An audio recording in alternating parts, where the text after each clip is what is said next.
হাসরের ময়দানে এমন অবস্থা, মানুষগুলো উলঙ্গ দাঁড়াবে। ওদিকে আল্লাহ সাইনবোর্ড লাগায় বলবেন, লিমানিল মুলকুল ইয়াউম লিল্লাহিল ওয়াহিদিল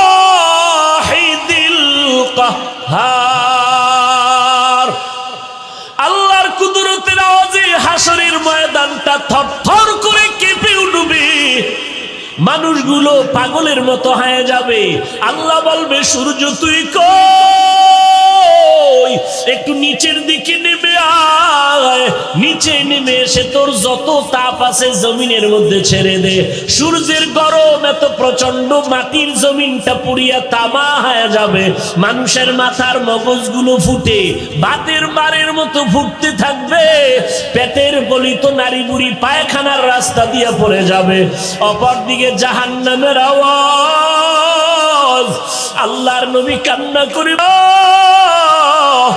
ওই হাসরের ময়দানটা এত ভয়ঙ্কর, জাহান্নামের আওয়াজে হাসরের ময়দানটা কাঁপা শুরু হয়ে যাবে।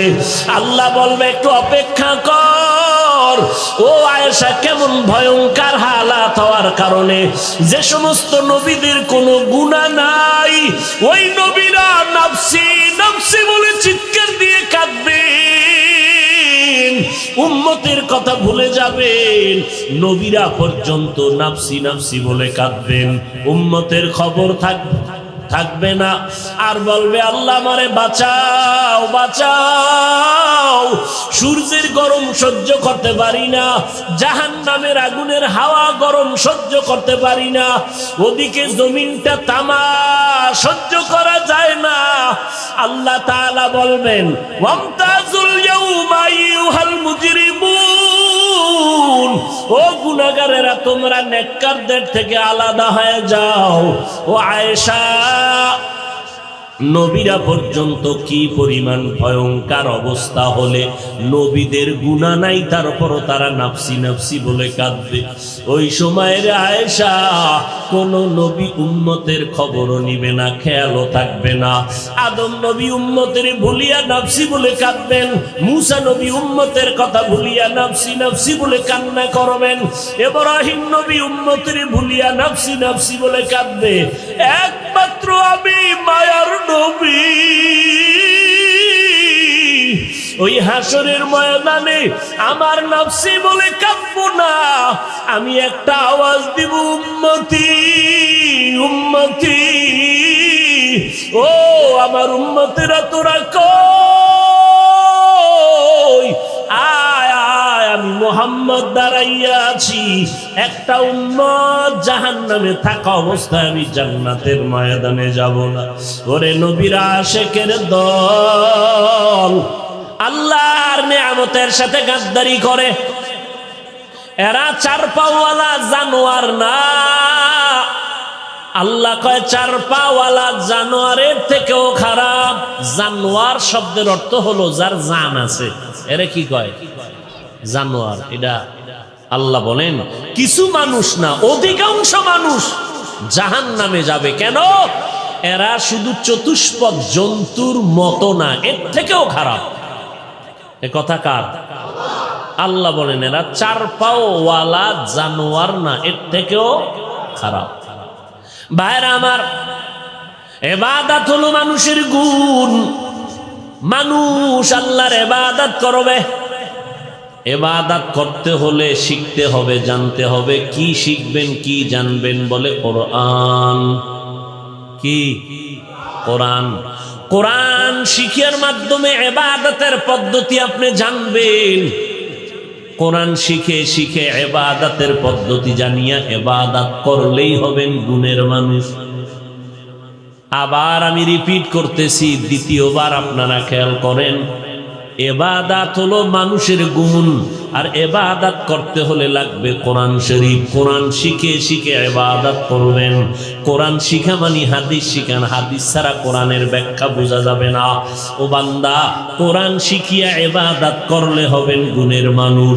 তাহলে ইবাদত গুণের মানুষ, গুণের মানুষ হইতে হলে লাগবে ইবাদত, ইবাদত শিখতে হলে লাগবে কোরআন, আর কোরআন পড়তে হলে লাগবে কোরআনওয়ালা উলামায়ে কেরাম। এই দিকে নজর করে আল্লাহ বলেন, আমি এমন রহমান, কোরআন শিখাইলাম, মানুষ বানাইলাম। অর্থাৎ যারা কোরআন দিয়া ইবাদত করবে তারা গুণের মানুষ, কোরআন শিখার মাধ্যমে যারা ইবাদত করবে তারা গুণের মানুষ, আর এই গুণের মানুষগুলো হলো বিনা হিসাবে জান্নাতি। আল্লাহ এদিকে নজর করে বলে, তুমি গুণের মানুষ হইতে হলে লাগবে ইবাদত, ইবাদত শিখতে হলে লাগবে কোরআন। এই জন্য আল্লাহ বলেন, আর রহমান আল্লামাল কুরআন খালাকাল ইনসান। রহমান হলেন তিনি, কোরআন শিখাইলেন যিনি, মানুষ বানাইলেন যিনি। তাহলে গুণের মানুষ হইতে হলে কোরআন শিখা ইবাদত করে গুণের মানুষ হতে হবে। কোরআন শিখবেন, এবার কোরআন শিখলে দাম কত? খায়রুকুম মান তাআল্লামাল কুরআনা ওয়া আল্লামা। নামাজ পড়া যেমন ফরজ, নামাজের মাসআলা মাসাইল নিয়ম জানাটাও ফরজ। রোজা রাখা যেমন ফরজ, এর নিয়ম পদ্ধতি জানাটাও ফরজ। ওযু করা যেমন ফরজ, ওযুর নিয়ম জানাও ফরজ। নিয়ম না জানলে কেমনে করবেন? যাকাত দেওয়া যেমন ফরজ, যাকাত আদায়ের নিয়ম জানাও ফরজ। এই জন্য আল্লাহ বলেন, গুণের মানুষ যদি হতে চাও তাহলে আগে কোরআন শিখো, তারপরে মানুষ হও। আর এই কোরআন শিক্ষাই হলো মানুষ হওয়ার শিক্ষা। কোরআন শিক্ষাই কি? মানুষ হওয়ার শিক্ষা। আল্লাহর কাছে মানুষগুলোর দাম। স্কুলে পড়ো, কলেজে পড়ো, চাকরি করো, ব্যবসা করো, কোরআনটা লাগবে কি লাগবে না? এই কালামে জিন্দা কোরআনে হাকিম হিকমতে উলায়া জালাসতু কদিম। আল্লাহর কোরআন, যেই কোরআনটা ধরলেই তোর অ্যাকশন শুরু, কোরআনটা ধরলে অ্যাকশন শুরু হয়ে যায়। এই জন্য বলে কোরআনটা বিনা ওযুতে স্পর্শ করিও না, লা ইয়ামাসসুহু ইল্লাল মুতাহহারুন। নাপাক অবস্থায় তোমরা কোরআন ধরবা না, কারণ এটা এমন একটা কিতাব, এটা ধরলেই অ্যাকশন শুরু হয়ে যায়, বরকত শুরু হয়ে যায়। দেখছেন নি? কোরআনের সাথে কোরআন বুকে লাগাও, বুকটা ঠান্ডা হয়ে যাবে। কোরআনের সাথে কাপড় লাগাইছো, কাপড়ের দাম বেড়ে গেছে রে মুমিন। এরে বান্দা, নজর করে দেখো, একটা কাঠের দাম না, এত দামি চেয়ারে বসলাম, এই চেয়ারের এত দাম নাই, কিন্তু একটা কাঠের রেহাল কোরআনের সাথে লাগাও, রেহালের দাম আছে না নেই? আপনাদের এই বাবুরহাটে আশেপাশে অনেক বিল্ডিং আছে, খোদার কসম একটা বিল্ডিং এর এই পরিমাণ দাম নাই কোরআনওয়ালা মাদ্রাসার বিল্ডিং এর যেই পরিমাণ দাম। এজন্য আল্লাহ পাক মানুষকে বলেন, আফালা তাকিলুন আফালা তুবসিরুন আফালা তাতাফাক্কারুন। তোমরা কেন গবেষণা করো না? কেন দেখো না? কেন তোমরা বুঝো না? বুঝার মতো জ্ঞান আমি তোমাদের দিয়েছি, আর কাউকে দেই নাই। ফিকির করার মতো জ্ঞান তোমাদের দিয়েছি, আর কাউকে দেই নাই। আর মানুষ ফিকির করে করে করে করে করে করে জমিনের মানুষ এখন আসমানের দিকে সফর করে, ফিকির করছে, গবেষণা করেছে। গবেষণা করে করে মানুষ কত উপরে চলে গেল, কত দামি হয়ে গেল। এখন সমুদ্রের নিচে হোটেল বানাইয়া মানুষ বসবাস করে, সমুদ্রের নিচের পানির মধ্যে রাস্তা, খোলা আসমানের নিচে চলার পথ। মানুষ একদিনে পারে নাই।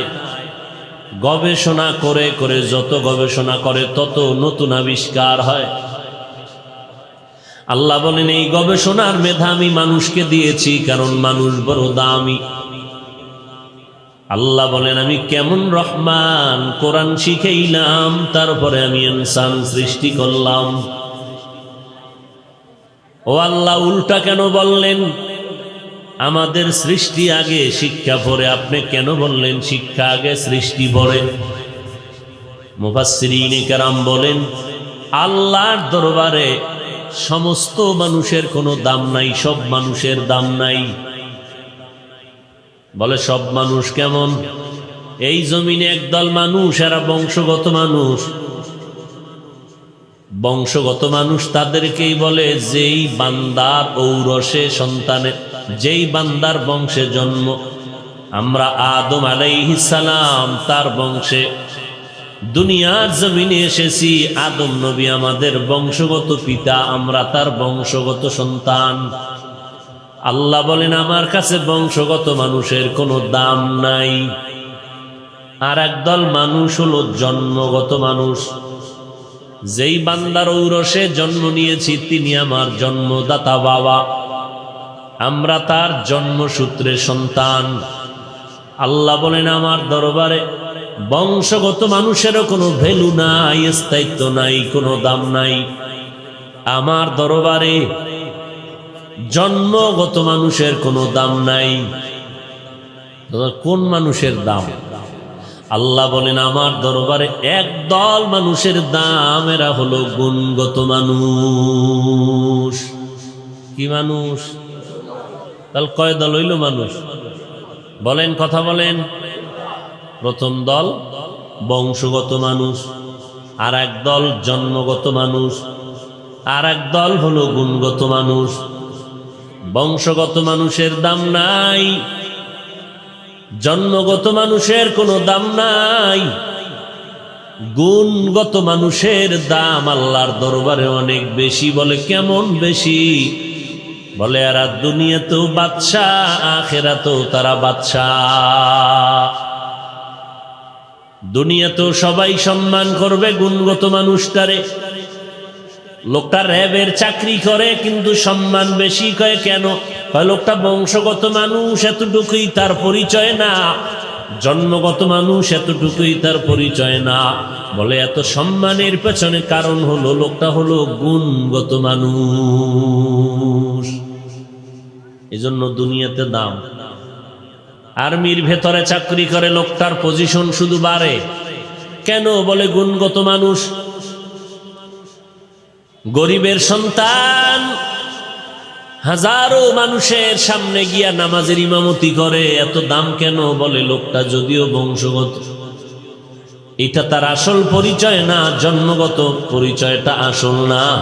তার এত সম্মানের পেছনে আসল পরিচয় তিনি গুণগত মানুষ। এই গুণগত মানুষগুলো দুনিয়াতেও বাদশাহ। এমপি সাহেব দেখলেও কয় দোয়া চাই, মন্ত্রী মহোদয় দেখলেও সালাম দিয়া বলে দোয়া চাই। পেট ব্যথার রুগী কয় হুজুর একটু পানি ভরা দিবেন, পেট ব্যথা সহ্য করতে পারি না। গুণগত মানুষটা দুনিয়াতেও দামি, আখিরাতেও দামি। আল্লাহ পাক আখিরাতের ময়দানে বলবেন রে গুণগত মানুষ আয় আয়, সূর্যের গরমটা শরীরে লাগার আগে তুই তাড়াতাড়ি জান্নাতেও যেতে পারবি না, কারণ দরজায় তালা লাগানো, চাবি হলো মুহাম্মদের হাতে। তো এই সময় কই যাবি? হাসরের ময়দানে সূর্যের গরম সইতে পারবি না। এই মুহূর্তে একটা ছায়া, আমার কুদরতের ছায়া আছে, ওই ছায়ায় গিয়া আশ্রয় নাও। ওই ছায়ার নাম হলো আরশে আজিমের ছায়া। যাও, সূর্যের গরম তোমাকে লাগতে দিব না, তোমার কোনো হিসাব টিসাব নাই। যাও তুমি আরশে আজিমে গিয়া একটু অবস্থান করো, আরাম করো। আমার শেষ নবী মুহাম্মদ চাবি নিয়ে যখন তালা খুলবে, তখন তোমরা গিয়া জান্নাতের তালা খোলা মাত্র ভেতরে প্রবেশ করবা। বেহেশত আজা কে আজারে নবাশদ, কসে রাবা কসে কারে নবাশদ। তাহলে গুণগত মানুষ দুনিয়াতেও বাদশাহ, আখিরাতেও। বংশগত মানুষ আদমের সন্তান কাবিল, কোনো দাম নাই। নূহ নবীর সন্তান, জন্মগত সন্তান, কিন্তু কেনান জান্নাত পাইল না, দুনিয়াতেই হালাক হয়ে গেল। অথচ ইব্রাহিম আজরের ঘরের সন্তান, আল্লাহ তাআলা এত দামি তারে বানায় দিলেন কেন? বলে বেঈমানের ঘরে জন্ম নিয়েও বান্দা গুণগত হওয়ার কারণে দাম বেড়ে গেল। এবার গুণগত মানুষ কেমনে হওয়া যায়? আল্লাহ তাআলা ইশারা করে বললেন, আমার দরবারে গুণগত মানুষের দাম, বংশগত মানুষের দাম নাই, জন্মগত মানুষের দাম নাই। গুণগত মানুষ যদি হতে চাও, তাহলে মানুষের গুণটা কি ভালো করে জানতে হবে, অবলোকন করতে হবে, অন্তরে বসাইতে হবে। উদাহরণত বলা যায়, মাইকে কথা বলতেছি, সাউন্ড বক্স আওয়াজগুলো পাস করতেছে। এই মাইক সাউন্ড বক্সগুলো কেন সৃষ্টি করা হলো, বানানো হলো? বলে আওয়াজ দেওয়ার জন্য এগুলো বানানো হয়েছে। তাহলে মাইকের গুণ হলো আওয়াজ দেওয়া। যদি আওয়াজ না দেয়, এগুলো লাথি মেরে ফেলে দাও, এগুলো গুণের মাইক না।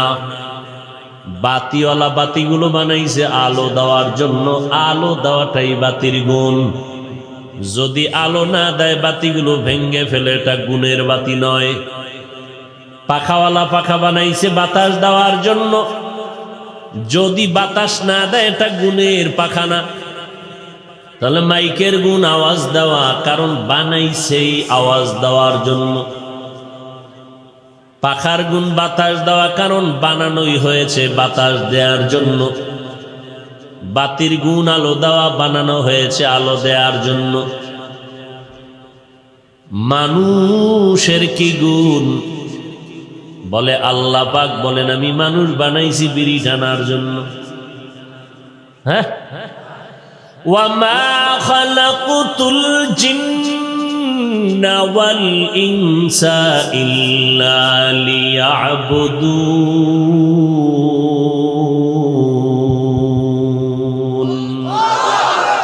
মা খালাকুতুল জিন্না ওয়াল ইনসি বাখা জুজ ইবাদাত নিস্তে মাকসুদ আজ্জাহা।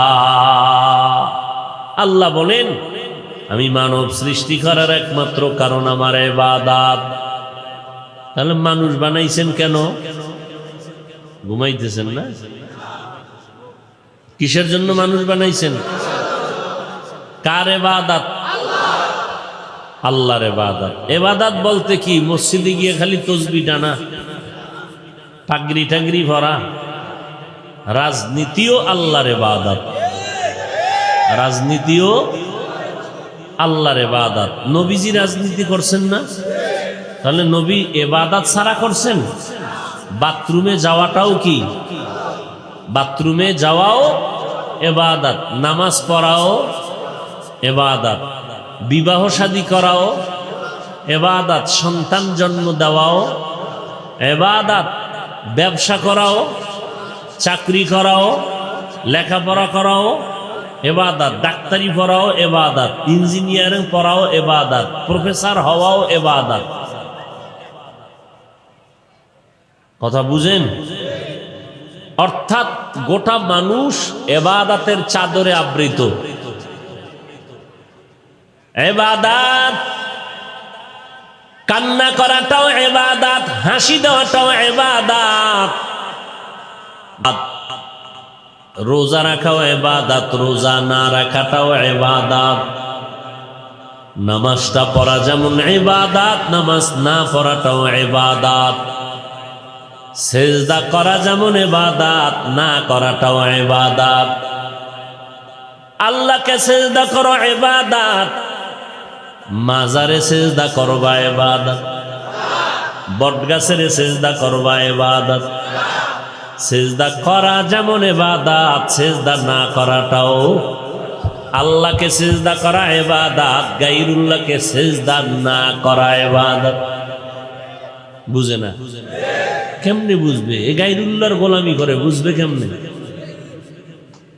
আর সানফুর না, কি পরিমাণ ভণ্ড পীরের আবির্ভাব, সব অ্যাডভান্স। একদিন আগে ঈদ করিয়ালায়, এটা বাংলাদেশের লাগে তালমিল নেই, সব মক্কা মদিনায় যোগাযোগ ডাইরেক্ট। একজনে কে হুজুর আপনার মাহফিল নিতে আসছি ডাইরেক্ট, কোনো ভায়া টায় না। আমি আল্লাহরও ডাইরেক্ট পাওয়া যাবে না। আমার ভাই বলবে হবে না আপনার তারিখ, বলো তো কেমনে? ভায়া হইয়া আসতে হবে। আমি যাকে চিনি তার মাধ্যম হইয়া এরপরে আসতে হবে। তারপরে মাহফিল পাবেন কিনা মোরাকাবা করে দেখব। আল্লাহকেও ডাইরেক্ট পাওয়া যাবে না। আল্লাহ বলেন, আমাকে যদি পেতে চাও, যারা আমার মোহাব্বতের, এদের নাম ওলিয়ে কামেল, এরা আউলিয়া, এদের বন্ধু হয়ে থাকো, কুনু মা'আস সাদিকিন। আমার বন্ধু আছে 4 দল, এদেরকে বন্ধু বানাইয়া চলো। আম্বিয়ায়ে কেরাম, শুহাদায়ে কেরাম, সাহাবায়ে কেরাম, আউলিয়ায়ে কেরাম, এদের মাধ্যমে পথ চলো। জান্নাতেও ডাইরেক্ট আমি আল্লাহ তোরে ঢুকতে দিব না। ইয়া আইয়াতুহান নাফসুল মুতমাইন্নাহ ইরজিই ইলা রাব্বিকি রাদিয়াতাম মারদিয়া ফাদখুলি ফি ইবাদি ওয়াদখুলি জান্নাতি। এই জান্নাতীরা, আগে আমার পেয়ারা বান্দা বান্দি যারা আছে এদের মজলিসে ঢুকো, এরপরে এদের নিয়ে একসাথে জান্নাতে যাও। ফাদখুলি ফি ইবাদি ওয়াদখুলি জান্নাত। আগে না পরে? পরে। এর মাঝখানে ভিডিও ভাড়া থাকলে তাও কমপ্লিট করে নেওয়া হবে। ভাইরা আমার, নামাজ পড়া যেমন ইবাদত, নামাজ না পড়াটাও ইবাদত। নামাজ পড়া 5 বেলার নামাজ ইবাদত। সূর্য যখন ডুবে ডুবে ভাব, ওই সময় পড়া ইবাদত। ওই সময় নামাজ না পড়া ইবাদত। সূর্য উঠার সময় নামাজ না পড়া ইবাদত। রমজানে রোজা রাখা ইবাদত, ঈদের দিন রোজা না রাখাটা ইবাদত। নাকি ঈদের দিনও রোজা রাখা ইবাদত?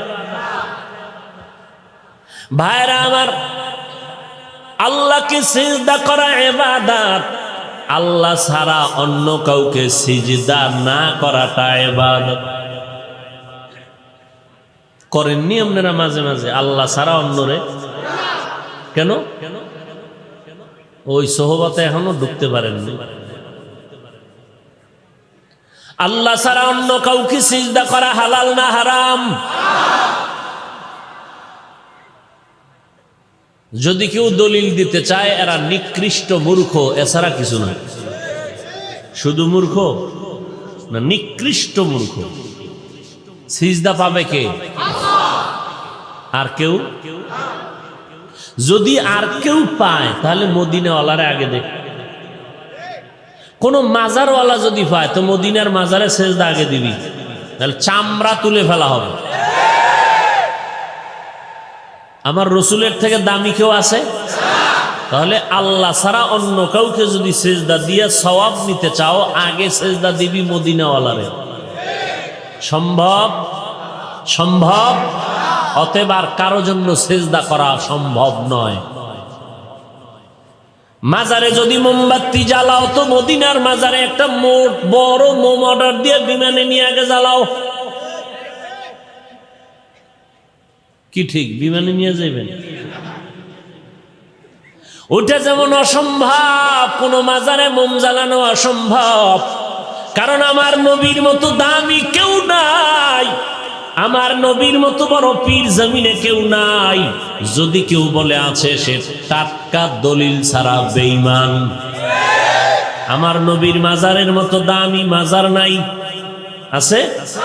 আজমিরের মাজার, মাইজবান্ডারের মাজার, খানজাহান আলীর মাজার, শাহজালালের মাজার, ইব্রাহিম নবীর মাজার। এই কথাগুলো বুঝতে কি দলিল লাগবে? আবার দলিল ভিডা দলিল চাইলে কি ফিডাও একটা দলিল, ফিডাও কি একটা দলিল। এটার জন্য আবার দলিল লাগবে? হ্যাঁ, হাদিসে আছে ফিডাও একটা কি। নবী বলেন, খবরদার আরে উম্মত, আদবের লাঠি তুমি টানাইয়া রাখো, দেখলেই বেদব সোজা হয়ে যাবে। আদবের লাঠি টানায় রাখো, কেন? ওটা দেখলেই বেয়াদব সোজা হয়ে যায়। আদবের লাঠি টানায় রাখো, দেখলেই বেয়াদব সোজা হয়ে যাবে। আমার নবীর মতো দামি কোনো পীর নাই, মুহাদ্দিস নাই, মুফতি নাই, কোনো মুফাসসির নাই। আমার নবীর মাজারের মতো দামি কোনো মাজার নাই। আমার মদিনাওয়ালা নবীর দরবার শরীফের মতো দামি কোনো দরবার শরীফ আর আসেনি? আছে? অতএব মদিনার দরবারে যা চলবে না, জমিনের অন্য কোনো দরবারেও তা চলবে না। মদিনার নবীর মাজারে যা চলবে না, অন্য জমিনের কোনো মাজারেও তা চলবে না। আমার নবীর শানে যা চলবে না, দুনিয়ার কোনো ব্যক্তির শানেও তা চলবে। সেজদা কে পাবে? আল্লাহ কয়জন? বাকি সব আল্লাহ না গায়রুল্লাহ? সিজদা করব না গায়রুল্লাহ, সিজদা করব ইল্লাল্লাহ।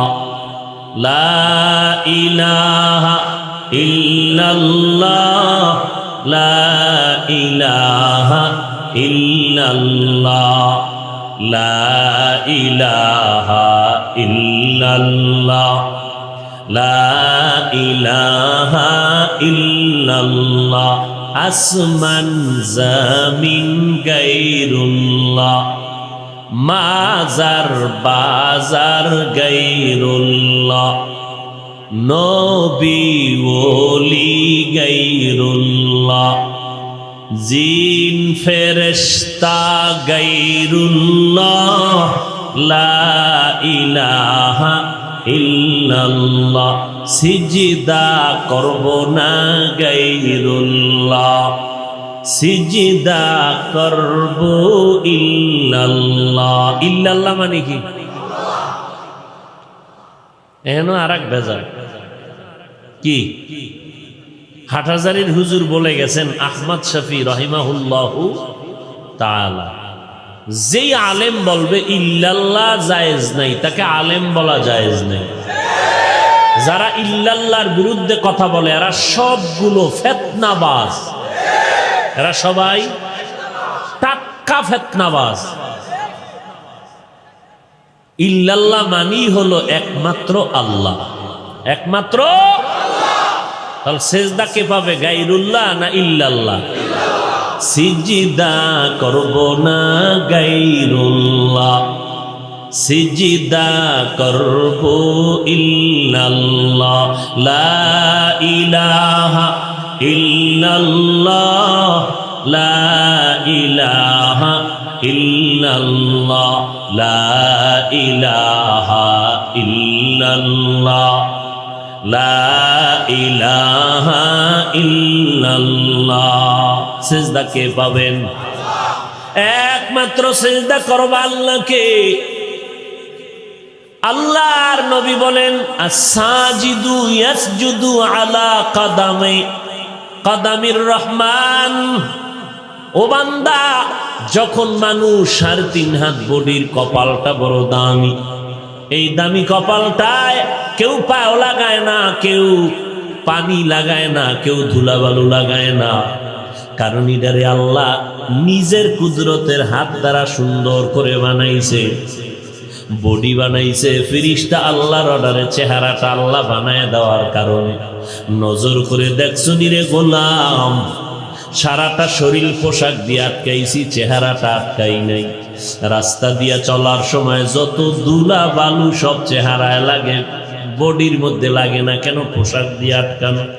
কিন্তু মাওলার কুদরত তাকাইয়া দেখ, গোসলখানায় যখন ঢুকবি তখন তাকাইয়া দেখবি রে গোলাম, পোশাকটা খোলার পরে যেই পোশাক আটকায় রাখছিলাম শরীরে ময়লা ধুলা বালু ঢুকবে না, সেই পোশাক খুলে দেখলাম শরীরে এত ময়লা, সাবান না দিলে আর ময়লা যায় না।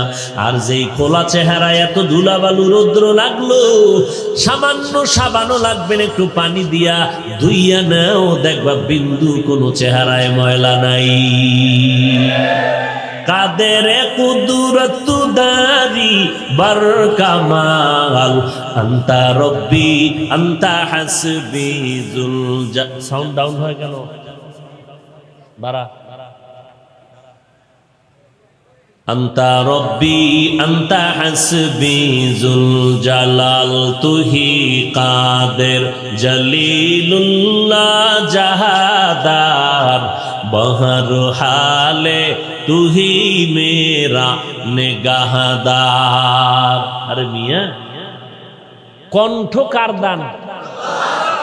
সবাই কণ্ঠ দিয়ে নামাজ পড়ায়, যার কণ্ঠ দিয়ে যত মোহাব্বত করে তেলাওয়াত করে, মজা আছে না নাই? সবাই তার তেলাওয়াত শুনতে চায় কি চায় না? আমি যে বয়ান করতেছি, এখানে কণ্ঠের কি কোনো মোহাব্বত আছে না নাই? কার নেয়ামত?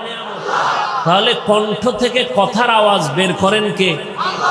কিন্তু এর মধ্যেও একটা মজাকে লাগাই দিছেন।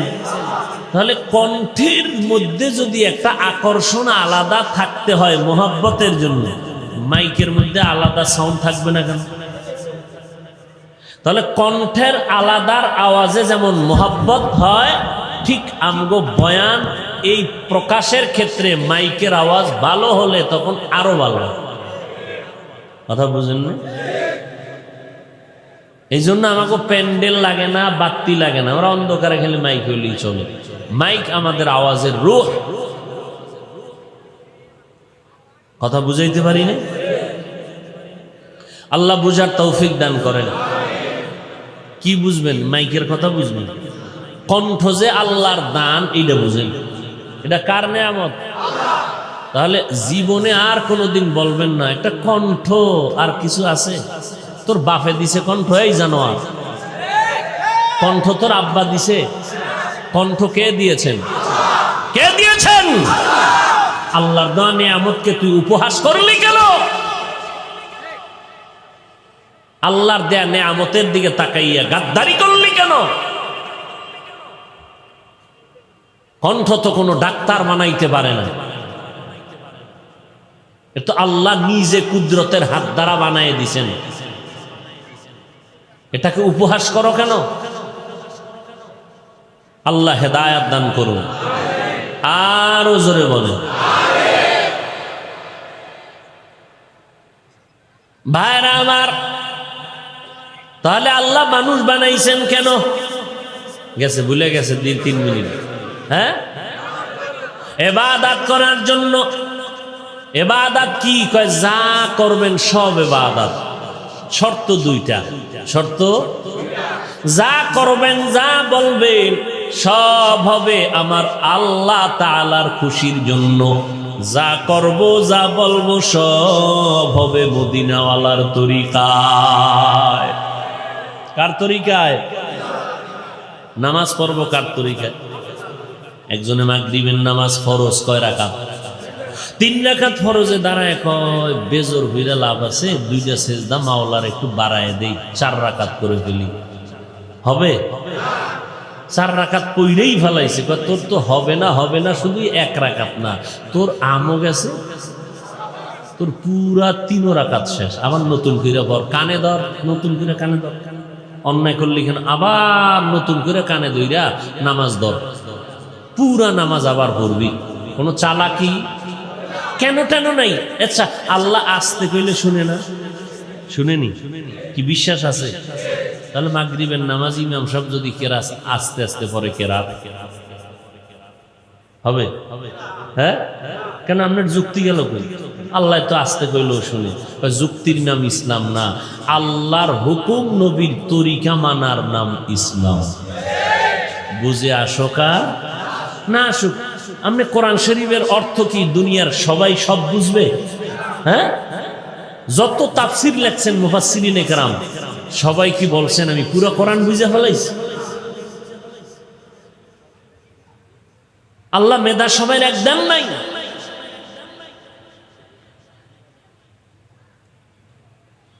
এজন্য যুক্তি না, আল্লাহর হুকুম, নবীর তরিকা, এর নাম ইসলাম। আপনি এখন কোরআনের অর্থ বুঝবেন না, পড়বেন না, এই চালাকি কইরা কোরআন থেকে দূরে যাবেন কেন?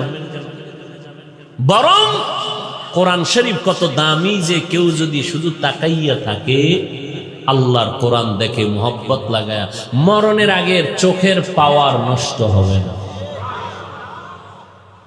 রাসূলের হাদিস। আর কেউ যদি কোনো দুশ্মন যদি বলতে চায় অর্থ না জেনে কোরআন পড়ে লাভ নাই, সে মুসলমানের দুশ্মন। মুসলমানের এই সমস্ত দুশ্মনদের বিপক্ষে মুসলমানের ঈমান বাঁচানোর জন্য কথা বলা ওয়াজিব, না বললে গুনাহ হবে। এটা যদি গীবত হয় তারপর ওয়াজিব, এই গীবত করলে সওয়াব। কেন? ঈমান বাঁচাবার জন্য। যারা বলবে কোরআন না বুঝে পড়লে লাভ নাই, তারা ভণ্ড। যারা বলে কোরআন না বুঝে পড়লে লাভ নাই, তারা সবাই বলেন তারা কি? আল্লাহ হেদায়েত দান করেন। বান্দা নামাজ পড়বেন ইবাদত, নামাজ পড়বেন না তাও ইবাদত, শর্ত দুইটা আল্লাহর জন্য নবীর তরিকায়। রোজা রাখবেন ইবাদত, রোজা রাখবো না তাও ইবাদত, শর্ত দুইটা আল্লাহর জন্য নবীর তরিকায়। আল্লাহ বলেন আমি মানুষ সৃষ্টি করেছি একমাত্র আমার ইবাদতের জন্য, আমার ইবাদতের জন্য আমি মানুষ সৃষ্টি করেছি। আর এই ইবাদত হলো মানুষের গুণ। অতএব গুণের মানুষ হইতে হলে কি লাগবে? বুঝেন না কিছু? গুণের মানুষকে যে ব্যক্তি ইবাদত করবে। কার ইবাদত? আপনি চা খাইতেছেন, চা পান করতেছেন, এই পান করার মধ্যে রাসূলের তরিকা আসেনি? কি? ডান হাতে বিড়ি, বাম হাতে চা, এটা নবীর তরিকা। তাহলে গরুর মতো হাঁটবেন আর চাটবেন, এটা নবীর তরিকা। কিছু মানুষ আছে না গরুর মতো হাঁটে আর চাটে, আছে না নাই? এটা গরু না, নবী। আরে আপনি কোনে আমি গরু কয়ে লাইছি, আরে আল্লাহ খানে এটা গরুরতেও খারাপ। কে কইছে? এবার আয়াতটা কইলে তো ঠান্ডা হইবেন, শুনে না। আয়াত সূরা আরাফ 9 পারা। ওয়ালাকাদ যারানা লিজাহান্নামা কাসীরাম মিনাল জিন্নি ওয়াল ইনসি লাহুম কুলুবুন লা ইয়াফকাহুনা বিহা ওয়া লাহুম আ'য়ুনুন লা ইউবসিরুনা বিহা ওয়া লাহুম আযানুন লা ইয়াসমাউনা বিহা উলাইকা কাল আনআমি বাল হুম আদাল উলাইকা হুমুল গাফিলুন।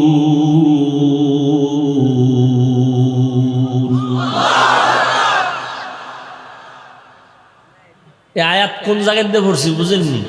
কোরআনে আছে তো। সূরার নাম সূরা আরাফ, পারা নাম্বার কত? 9। আল্লাহ কয় এরা চতুষ্পদ জানোয়ার না। উলাইকা কাল আনআম, না না, বাল হুম আদাল, এরা চতুষ্পদ জন্তু থেকেও খারাপ। যাদের কলব দিলাম ফিকির করে না, চোখ দিলাম দেখে না, কান দিলাম শুনে না, আল্লাহর নিয়ামতের সাথে গাদ্দারি করে, এরা চার পাওয়ালা জানোয়ার না। আল্লাহ কয় চার পাওয়ালা জানোয়ারের থেকেও খারাপ। জানোয়ার শব্দের অর্থ হলো যার জান আছে, এরা কি কয়? জানোয়ার। এটা আল্লাহ বলেন কিছু মানুষ না, অধিকাংশ মানুষ জাহান্নামে যাবে। কেন? এরা শুধু চতুষ্পদ জন্তুর মতো না, এর থেকেও খারাপ। এ কথা কার? আল্লাহ বলেন এরা চার পাওয়ালা জানোয়ার না, এর থেকেও খারাপ। ভাইরা আমার, ইবাদত হলো মানুষের গুণ। মানুষ আল্লাহর ইবাদত করবে। ইবাদত করতে হলে শিখতে হবে, জানতে হবে। কি শিখবেন, কি জানবেন? বলে কোরআন। কি? কোরআন। কোরআন শিখার মাধ্যমে ইবাদতের পদ্ধতি আপনি জানবেন।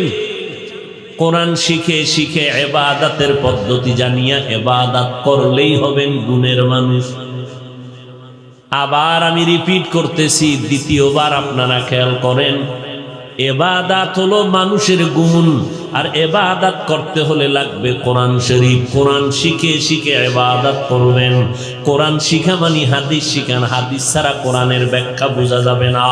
ও বান্দা, কোরআন শিখিয়া ইবাদত করলে হবেন গুণের মানুষ।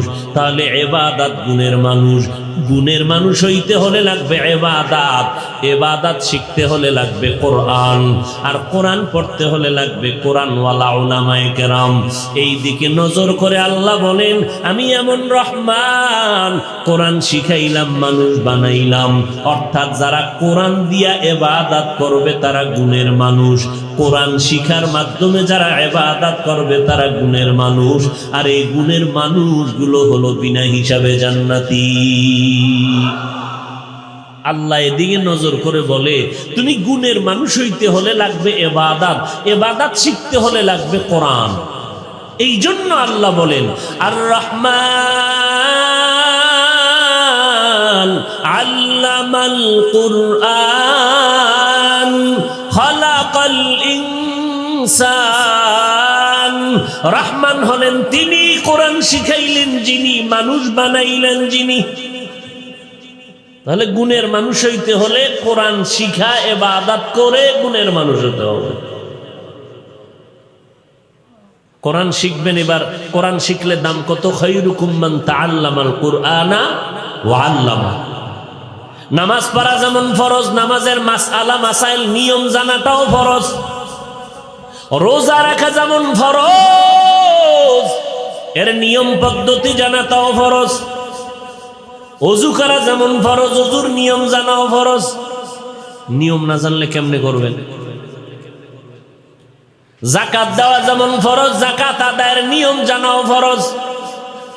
এই জন্য আল্লাহ বলেন, গুণের মানুষ যদি হতে চাও তাহলে আগে কোরআন শিখো, তারপরে মানুষ হও। আর এই কোরআন শিক্ষাই হলো মানুষ হওয়ার শিক্ষা। কোরআন শিক্ষাই কি? মানুষ হওয়ার শিক্ষা। আল্লাহর কাছে মানুষগুলোর দাম। স্কুলে পড়ো, কলেজে পড়ো, চাকরি করো, ব্যবসা করো, কোরআনটা লাগবে কি লাগবে না? এই কালামে জিন্দা কোরআনে হাকিম, হিকমতে উলায়া জালাসতু কদিম। আল্লাহর কোরআন, যেই কোরআনটা ধরলেই তোর অ্যাকশন শুরু, কোরআনটা ধরলে অ্যাকশন শুরু হয়ে যায়। এই জন্য বলে কোরআনটা বিনা ওযুতে স্পর্শ করিও না। লা ইয়ামাসসুহু ইল্লাল মুতাহহারুন। নাপাক অবস্থায় তোমরা কোরআন ধরবা না, কারণ এটা এমন একটা কিতাব, এটা ধরলেই অ্যাকশন শুরু হয়ে যায়, বরকত শুরু হয়ে যায়। দেখছেন নি? কোরআনের সাথে কোরআন বুকে লাগাও, বুকটা ঠান্ডা হয়ে যাবে। কোরআনের সাথে কাপড় লাগাইছো, কাপড়ের দাম বেড়ে গেছে রে মুমিন।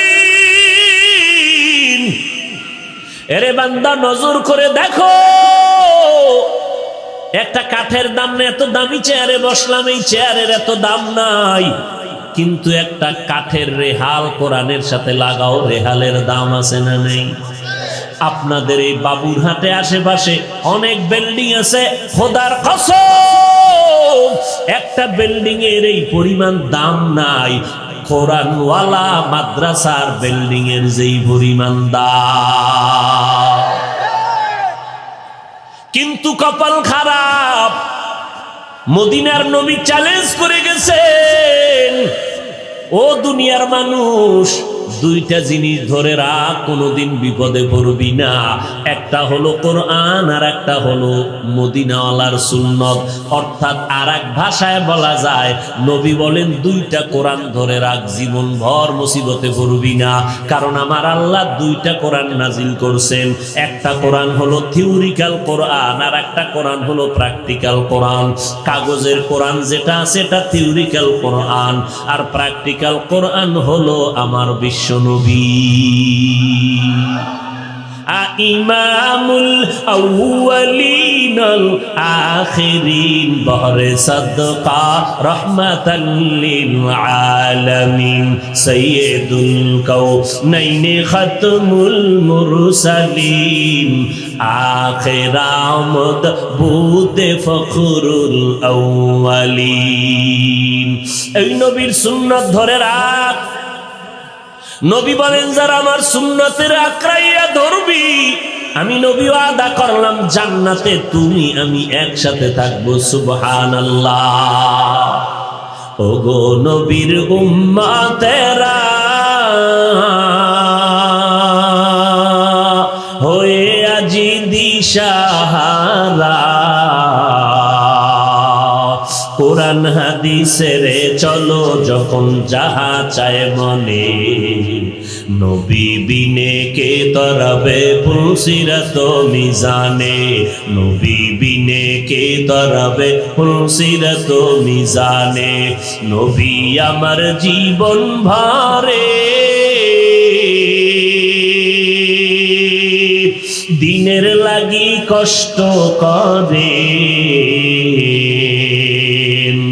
দান দান শহীদ করিলেন ওহুদেরই ময়দানে, নবী বিনে কে তরাবে পুলসিরাত মিজানে, নবী বিনে কে তরাবে পুলসিরাত মিজানে। এরে নবীর আশিক উম্মতের দল আম্মা জান আয়েশা রাদিয়াল্লাহু তাআলা আনহা বলেন, আমি একদিন হুজরার মধ্যে বসা দেখি আমার নবীও বসে বসে গুনগুন করে কান্না করতেছেন। আমি প্রশ্ন করলাম, হে মায়ার নবী, আমি আয়েশা কোনো বেয়াদবি করলাম নাকি, কাঁদেন কেন? নবী বলেন, না আয়েশা তুমি কোনো বেয়াদবি করো নাই তো কাঁদেন কেন? নবী বলেন, আয়েশা হাসরের ময়দানের কঠিন অবস্থা মনে পড়ে যাওয়ার কারণে আমি কান্না করতেছি। বলে কেমন কঠিন হবে হাসরের মাঠের অবস্থা? আল্লাহর নবী বলেন, আয়েশা হাসরের ময়দানে এমন অবস্থা মানুষগুলো উলঙ্গ দাঁড়াবে, ওদিকে আল্লাহ সাইনবোর্ড লাগায় বলবেন লিমানিল মুলকুল ইয়াউম লিল্লাহিল ওয়াহিদিল কাহ্হার। আল্লাহর কুদরতের আওয়াজে হাসরের ময়দানটা থরথর করে কেঁপে উঠবে, মানুষগুলো পাগলের মতো হয়ে যাবে। আল্লাহ বলবে, সূর্য তুই কই? একটু নিচের দিকে নেমে আয়, নিচে নেমে এসে তোর যত তাপ আছে জমিনের মধ্যে ছেড়ে দে। সূর্যের গরম এত প্রচন্ড, মাটির জমিনটা পুড়িয়া তামা হয়ে যাবে, মানুষের মাথার মগজগুলো ফুটে বাতের মারের মতো ফুটতে থাকবে, পেটের গলিত নারী বুড়ি পায়খানার রাস্তা দিয়ে পড়ে যাবে। অপরদিকে জাহান্নামের আওয়াজ। আল্লাহর নবী কান্না করে, ওই হাসরের ময়দানটা এত ভয়ঙ্কর, জাহান্নামের আওয়াজে হাসরের ময়দানটা কাঁপা শুরু হয়ে যাবে। আল্লাহ বলবে, একটু অপেক্ষা কর। ও আয়েশা, কেমন ভয়ঙ্কর হালাত হওয়ার কারণে যে সমস্ত নবীদের কোনো গুনাহ নাই, ওই নবীরা নাফসি নাফসি বলে চিৎকার দিয়ে কাঁদবেন, উম্মতের কথা ভুলে যাবেন। নবীরা পর্যন্ত নাফসি নাফসি বলে কাঁদবেন, উম্মতের খবর থাকবে না।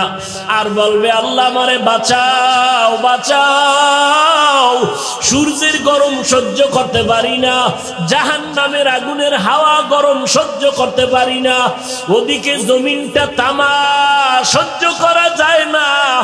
আল্লাহ তাআলা বলবেন, ওয়ামতাজুল ইয়াউমা আইয়ুহাল মুজরিমুন, ও গুনাহগারেরা তোমরা নেককারদের থেকে আলাদা হয়ে যাও।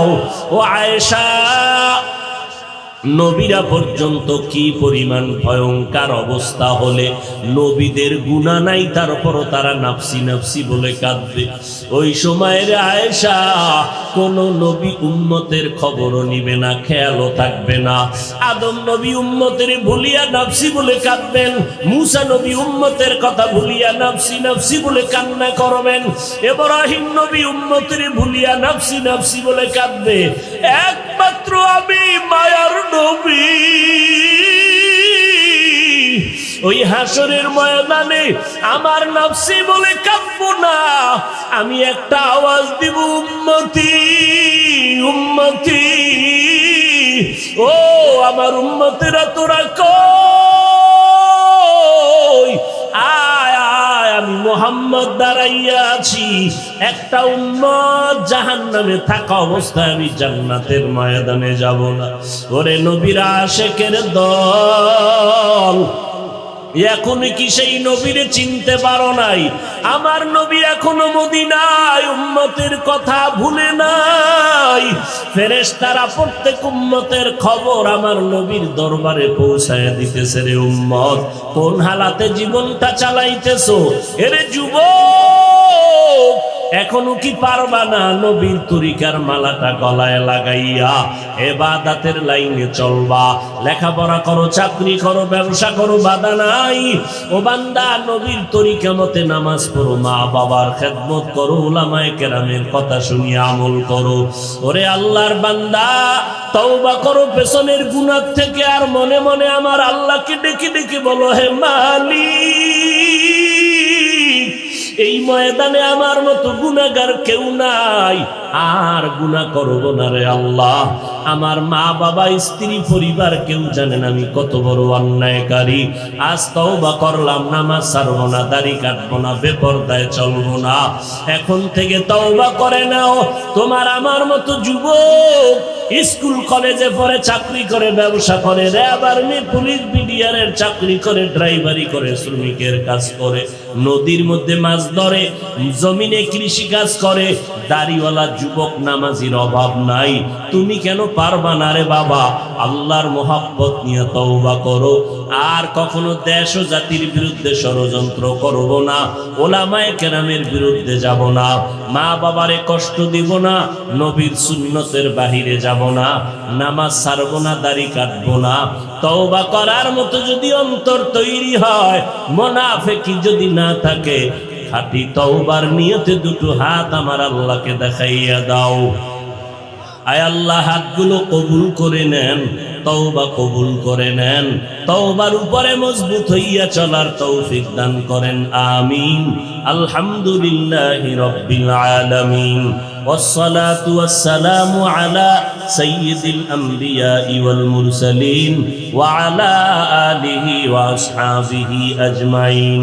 ইয়া আরহামার রাহিমিন, ইয়া আরহামার রাহিমিন, ইয়া আরহামার রাহিমিন, রব্বিরহামহুমা কামা রব্বায়ানি সগীরা।